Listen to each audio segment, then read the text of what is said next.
Bien. Bueno, les voy a contar un poco acerca de lo que son algunos resultados de mi proyecto doctoral, pero también esto se engloba en un proyecto más grande con la subfamilia Leucocine.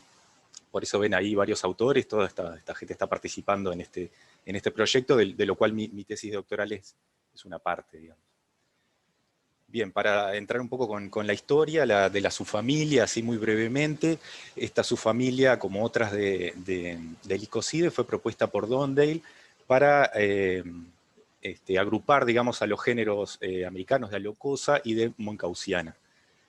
Hubieron algunos cambios nomenclaturales entre medio. Moncautiana se sinonimizó con Alocosa. Durante un tiempo, la subfamilia Leucocine fue únicamente el género Alocosa.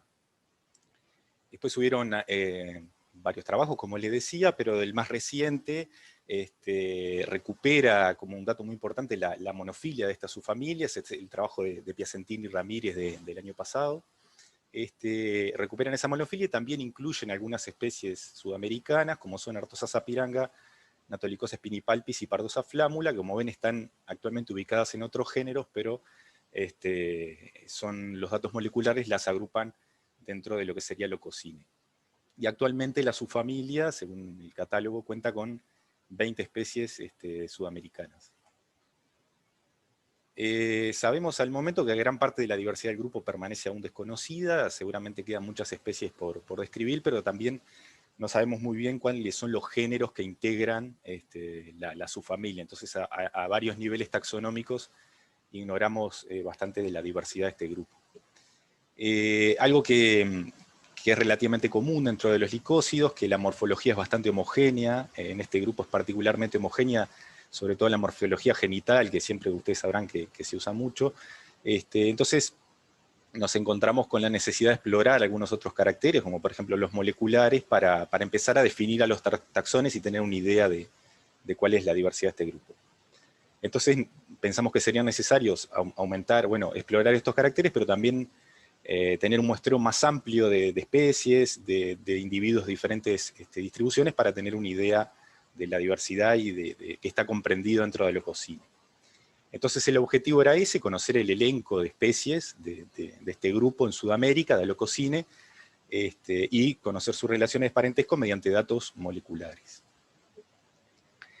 Entonces, arrancamos por un trabajo mucho más de base, no voy a ir directamente a la parte molecular, sino que empezamos a revisar colecciones para ver temas de morfología en general, de distribución.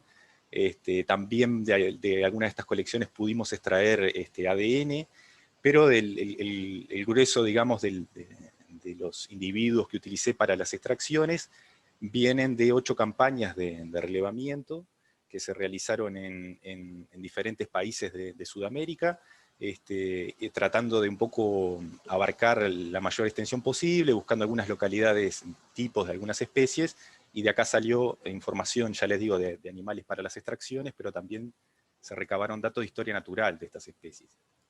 Ahora sí, yendo más a los resultados más concretos que les voy a presentar, que es la parte molecular, utilizamos 2 genes mitocondriales y 1 nucleares, y a su vez incorporamos estos datos a la matriz utilizada por Piacentini y Ramírez, parte en realidad de esta matriz, que tenían también 3 genes mitocondriales y 2 nucleares. En realidad tenían más genes, nosotros también ahí hicimos como un poco un recorte, y esto lo utilizamos como para tener un background de toda la familia, digamos, Lycosidae, donde poder testear a ver dónde aparecían o cómo nos quedaban esas especies que íbamos a probar de Leucocine.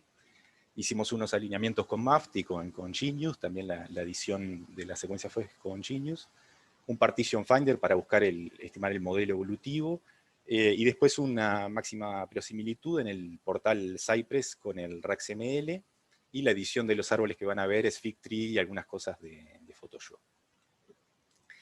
Bueno, lo primero que encontramos es algo que ustedes ya por ahí habrán experimentado en otros grupos, y en Lycosidae es bastante frecuente, de que hay como que, digamos, la taxonomía está bastante desactualizada, hay muchas especies que digamos, las que están en negro ahí de Alocosa son las que consideramos verdaderas Alocosa. Dubia, valga la redundancia, nos queda como en duda.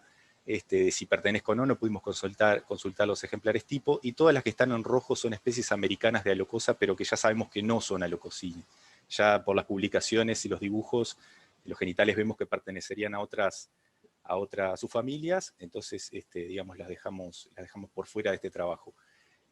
Ahí las que ven en celeste, por último, serían especies que nosotros consideramos que son alococines, ya tenemos certeza de que lo son por revisar su morfología, pero están actualmente ubicadas en otros grupos, no están por ahí dispersas en Lycosidae.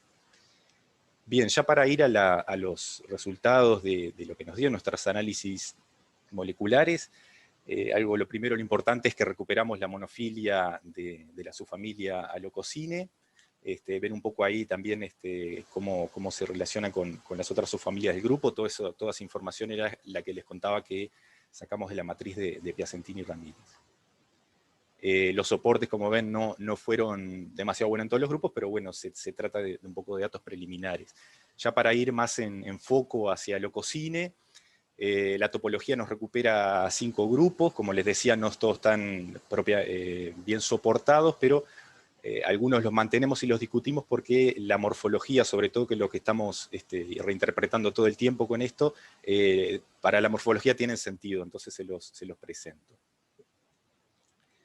Bien, nos aparece Artosa sapiranga como grupo hermano del resto.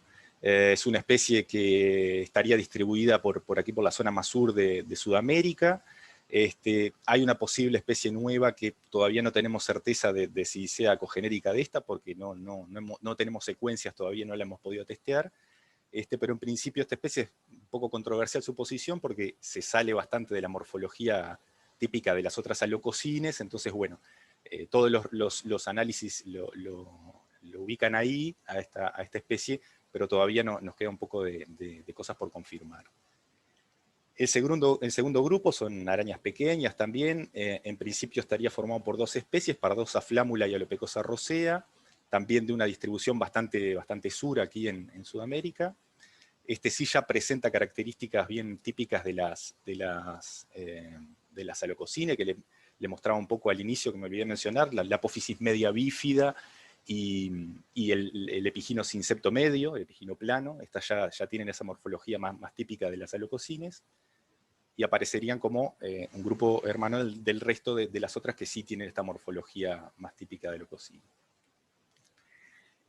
Bueno, después recuperamos un grupo que no tiene en realidad un soporte muy fuerte, pero sería todas las alococines de Norteamérica, donde estaría la especie tipo de alocosa, que es Alocosa funerea.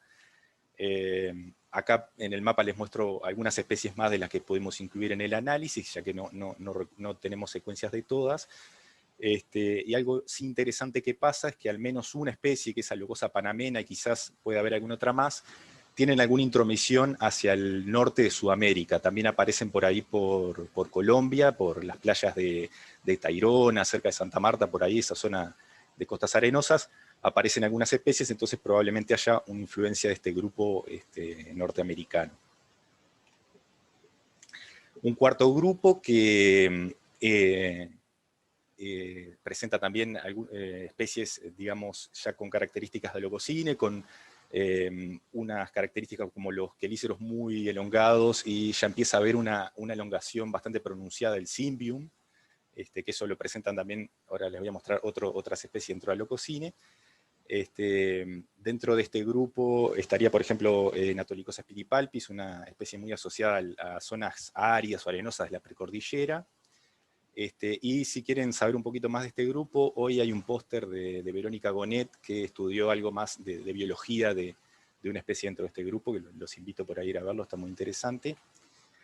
Y otro de los grupos, quizás uno de los más estudiados y más distribuidos en América, es el grupo 5, dentro de las cuales está Alocosa senex, Alocosa marindia, Alocosa alticeps, especies que están muy asociadas y muy adaptadas a la vida en la arena, presentan estas setas muy desarrolladas a los costados del pedipalpo, el cimbium muy elongado, unas macrosetas muy grandes en el extremo, y todas estas estructuras se sabe que las utilizan para cavar, para hacer como paladas de arena y mover el sustrato. Y en principio este grupo lo recuperamos como un grupo, no tiene demasiado soporte, pero sí tenemos bastante soporte dentro de las especies, y algo interesante es que tenemos dos posibles especies que morfológicamente difieren en Argentina, pero que por lo menos por los análisis, los genes que tenemos nos quedan junto con lo que sería Locos alticeps, que es de la costa ahí más de Buenos Aires. Bien, y por último un sexto grupo que lo pongo un poco en duda porque todavía no tenemos secuencias y no lo hemos podido ver dónde queda dentro de este árbol, que es el grupo 6, unas salocosas muy pequeñas, unas salocosines, perdón, muy pequeñas, de la costa arenosa, pero también de algunos arenales internos, más que nada de la parte más norte de Sudamérica. Son animales bastante interesantes porque estos sí presentan al menos una característica distintiva dentro del grupo, que presentan como una tercera rama o una pequeña proyección en la apófisis media, que para las conservadoras que son las genitalias de estos animales es un carácter que no nos parece trivial, ¿no? Es bastante interesante. Pero en principio este grupo, si bien por la morfología lo ubicamos ahí... 12 minutos, Álvaro. Gracias, Cristian. No están puestos, no tenemos secuencias, no está puesto dentro del análisis. Bien, ya para terminar, pudimos con esta análisis delimitar los principales linajes de la subfamilia, algo que también vimos que coincide bastante con la morfología que hemos analizado, que hemos también recabado más información de la morfología y también de la distribución, algo que nos parece interesante. Algunas especies que tienen una distribución muy amplia dentro de América. Esto coincide, recuperar la monofilia y los principales linajes coincide con los resultados presentados publicados por Piacentini y Ramírez. Como les decía, son preliminares, estamos sumando taxones y secuencias, seguimos trabajando, metiendo más genes que suponemos que nos irán resolviendo mejor las relaciones, y nos interesaría también utilizar SNPs o algo más variable, digamos, algunos marcadores más variables, sobre todo para resolver las relaciones del grupo 5, que es un grupo muy distribuido y que con los genes que tenemos aparentemente no logramos de resolver bien. El grupo 5 sería ese donde están las áreas de la playa, Cenex y las otras especies. Bien, agradecer a mucha gente que me dio una mano enorme en el trabajo de campo, de laboratorio, en todas las etapas del trabajo, y también, por supuesto, a los organismos que financiaron este trabajo y el proyecto en el que se enmarca. Muchas gracias. Y a ustedes, por supuesto, por escuchar. Muy amables, muchas gracias.